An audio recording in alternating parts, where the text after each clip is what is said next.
Em 1959 surgiu o ETA. Coloco o símbolo aqui porque eu não sei falar essas palavras na língua lá dos bascos. Muito bem. Que significa Pátria Basco e Liberdade, com o objetivo de proclamar a independência do País Basco. Isso se deu em pleno governo ditatorial de Francisco Franco, que foi de 1939 a 1975, pois o ditador era contra todas as identidades regionais da nação, sobretudo contra o povo basco. Sendo assim, o idioma e todos os símbolos daquele povo foram reprimidos. O grupo, considerado como uma organização criminosa por vários países, adotou diversas ideias e teorias marxista-leninistas, que versavam sobre a necessidade de resistir ao opressor através de guerrilhas, e utilizando atos de violência como assassinatos, sequestros, explosões e ameaças.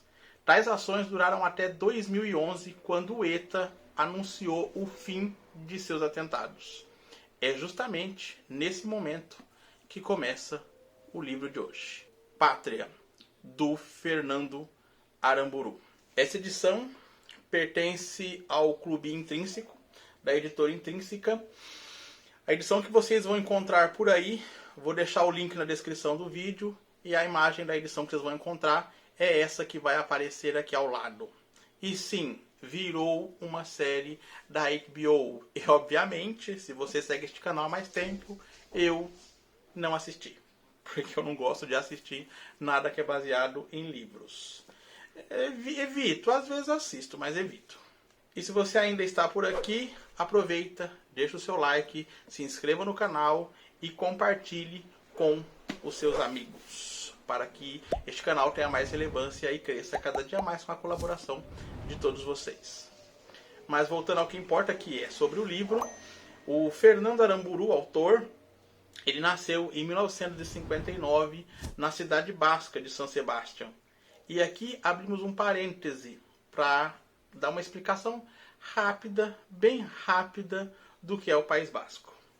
Trata-se de uma região autônoma constituindo uma nação, ainda que possui esse nome, não é um país independente, pois não possui território próprio.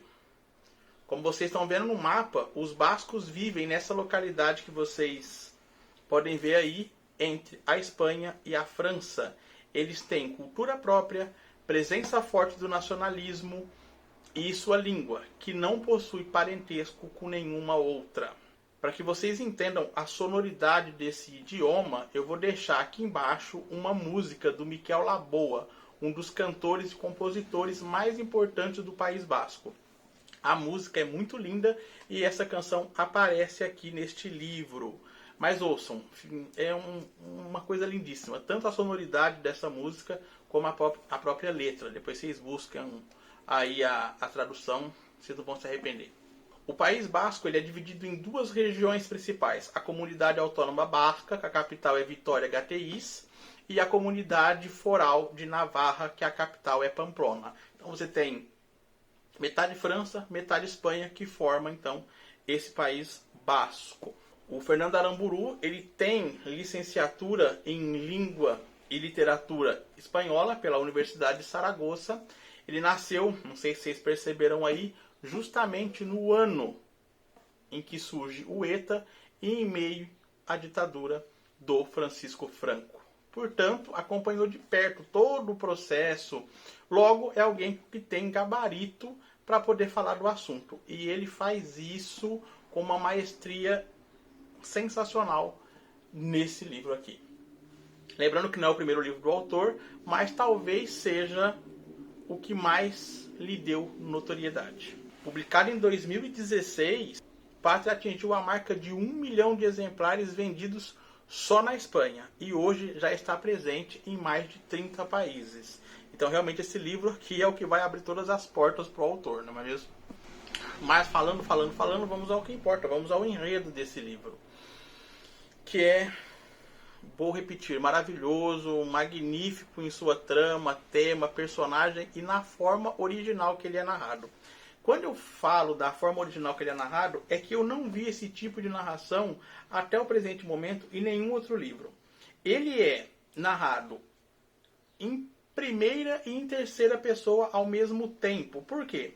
Porque vai existir alguns parágrafos aqui que você tá lendo e tá em terceira pessoa. De repente, o personagem ele se coloca no meio dessa narração como se ele quisesse falar pro narrador: ó, espera aí um pouquinho, essa parte aqui deixa que eu conto. E assim, no meio dessa narração em terceira pessoa, entra uma voz em primeira pessoa desses personagens, ou pensamentos deles. Tá? Então eu achei esse jeito de narrar muito interessante. Do nada, você está lendo assim, de repente a voz daquele personagem entra no meio da narração e aí o livro já começa, parece que em primeira pessoa, mas é um misto tão rápido, é um flash tão rápido que é como se fosse uma intromissão mesmo do personagem na narração, na fala, né, do narrador. Como eu disse logo no começo, a história se inicia exatamente no momento em que o Eta anuncia o fim dos seus ataques à bomba. Mas a história nos será contada através de lembranças de suas famílias. Portanto, não se trata de uma história linear, né? São lembranças, na verdade, de duas famílias que estão aqui no livro. Nossa, eu bati o pé na câmera aqui, bom. Então, a cada momento que você está lendo, a cada capítulo, nós vamos acompanhar desenrolar no tempo presente. E ao mesmo tempo a gente vai acompanhar as lembranças desses personagens ao longo de quase 40 anos. E essas memórias mais distantes, quase no início do grupo Eta, são memórias das nossas duas protagonistas, que é a Bittori e a Miren. Gente, eu não sei se estou pronunciando certo os nomes porque eu não falo basco, né? Então eu estou pronunciando como se escreve. Então tem a Bittori e a Miren, que são nossas duas protagonistas. Elas cresceram juntas, se casaram com alguns dias de diferença e tiveram filhos na mesma época. Era, portanto, uma amizade que poderia ter durado para sempre. Contudo, nas primeiras páginas, a gente toma conhecimento que elas não conseguem mais olhar uma para a cara da outra. Elas estão envolvidas numa névoa espessa de ódio. E aí está mais um dos encantos da escrita desse autor. Na linha de cima, ele fala que as duas eram amigas inseparáveis. E já na linha de baixo, ele fala que uma não pode olhar para a cara da outra. Você fica assim, opa, mas o que aconteceu? Até o parágrafo anterior elas eram super amigas.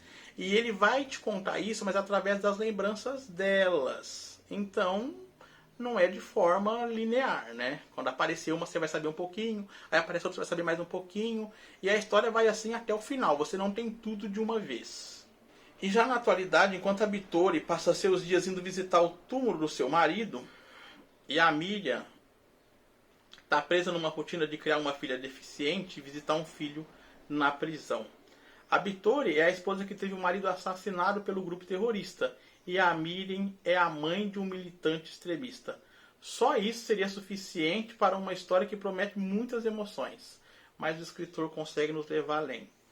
Outro ponto: quando a Bittori senta na beirada do túmulo do marido para conversar sobre a vida, ao mesmo tempo que existem trechos ali que ela está conversando com ele, trechos engraçados, é muito triste ver essa mulher sentada ali, essa mulher solitária, sentada ali, contando o dia a dia pro marido que já morreu. Tem uma cena, gente, que ela vai até na chuva, ela senta ali e fica conversando com ele um tempão. Isso é muito triste.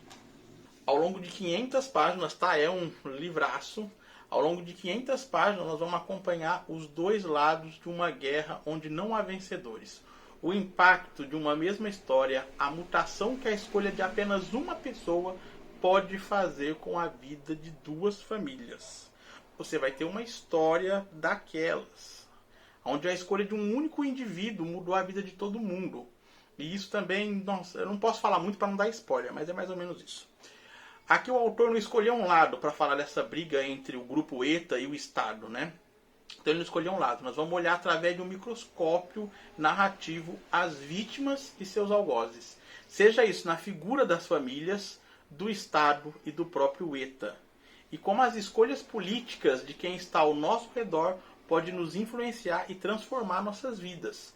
Quem nunca aí, nas vésperas da eleição, tentou incentivar pai e mãe a votar no candidato que você queria? Ou seus pais mesmo se incentivando, te manipulando para votar nos candidatos que eles querem, não é? Então, são as influências. E voltando para essas duas mulheres, a Miriam, que nunca se importou com política, vira uma extremista quando seu filho mais velho, o Josimari, entra pro ETA. Bittori, ao ver seu marido ameaçado publicamente por não pagar um imposto revolucionário, é apartada de toda a sociedade onde passou sua vida, como se fosse inimiga de sua própria gente. Até que o assassinato do marido acontece e o melhor é se afastar definitivamente do seu povo. Vocês conseguem entender que ela começou a ser uma parte da sociedade porque o marido dela se recusava a pagar um imposto para esse grupo revolucionário? Mas não é só isso, tem muito mais e você tem que ler a história para entender. A vida dessas duas famílias parece ter ficado suspensas. Quando o marido da Bittori morre, parece que há uma suspensão no ar, elas parecem estar suspensa mesmo, fora do plano terreno, até que a Bittori volta para a vila em busca de respostas. Ela já não consegue viver mais apenas com a memória do que foi seu marido, não é suficiente. Dividir o tempo entre antes e depois do seu marido já não é mais uma questão para ela. É necessário que ela una os dois extremos e termine com esse vácuo temporal. Compreender como chegaram até esse ponto e buscar um modo de continuar. Porque quando ele morre, ela vai embora e assim, abandona tudo e não descobre absolutamente nada do que aconteceu naquele dia. Eles parecem realmente colocar a vida em pause. E ela já não aguenta mais viver naquilo, só pensando no que era com o marido, sempre vivendo naquela coisa do passado e esse vácuo no meio sem explicação. Então ela vai voltar lá para compreender o que realmente aconteceu. Xavier, que é o filho da Bittori, ele parece viver mergulhado na interna lembrança do pai, como se vivendo do passado pudesse escapar do presente. E a Nereia, que é a irmã dele, guarda os objetos do pai numa tentativa de negar que ele morreu. Então, gente, você percebe o tamanho do drama dessas famílias. Enquanto isso, a outra família, a família da Miriam, ela vive num tipo de purgatório. A Miriam passa a viver única e exclusivamente para o filho que está preso. E ela é a típica mãe cega para os defeitos do rapaz. Sabe aquela mãe que você fala para ela, seu filho fez isso e isso, ela não acredita? A Miriam é desse jeitinho. E ela busca justificativas para os seus atos a ponto de defender as causas terroristas. A mulher que destruiu milhares de vidas, inclusive acabou com a vida da melhor amiga dela. Olha o ponto de cegueira desta mãe. Essa mulher amarga, infeliz, cega para a realidade, que agora também vai ter que cuidar da filha, Arantxa, que foi uma mulher abandonada pelo marido após sofrer um AVC, que deixou ela fisicamente incapaz. Mas a Arantxa, mesmo estando nesse estado, presa em uma cadeira de rodas, ela tem uma mente livre e um coração muito generoso. Ela é capaz de ajudar pessoas de corpo livre, mas de mente fechada, mentes aprisionadas.